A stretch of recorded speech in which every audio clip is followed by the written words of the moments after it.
Hello mga ka-beauty farm, kumusta na po ang araw natin? Ngayon mga ka-beauty farm, isa-isahin ko kayo sa pagpakita ng aming mga prutas here around in my backyard. So una-una may balimbing po kami. Ayan, super tamis yung balimbing namin. Yan. At sa sobrang ganda ng panahon ngayon, maaliwalas at mahangin po dito sa amin. Ayan. Yan po ang malapit talaga sa aming kitchen. Ayan po mga ka-beauty farm, that is balimbing. Kung gaano kayaman ang ating paligid.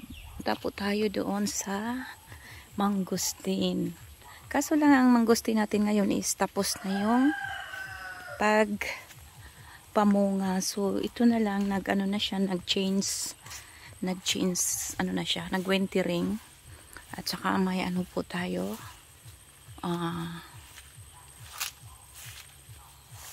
may rambutan po tayo, pero may malaking uod. So tunggalin natin yan ngayon kasi yun pala ang kumakain ng ano, yung dahon. So bad talaga yan siya. So mamaya tanggalin natin yan. Saka yan po, malapit na po siyang mamunga. Yan. Yan po ang ating another mangosteen. At sa ating another lansones. So season po tayo ng lansones ngayon mga ka-beauty farm. Ang daming lansones ngayon dito. Pero ang problema lang kasi is super mura talaga yung lansones, durian, rambutan. Dahil sa season nga ngayon, peak season ngayon. So minsan nagsawa ka na rin kumain. Kaya yun. Ito naman yung isang puno namin ng lansones. Kung makita nyo mga ka-beauty farm, ang daming bunga talaga yan.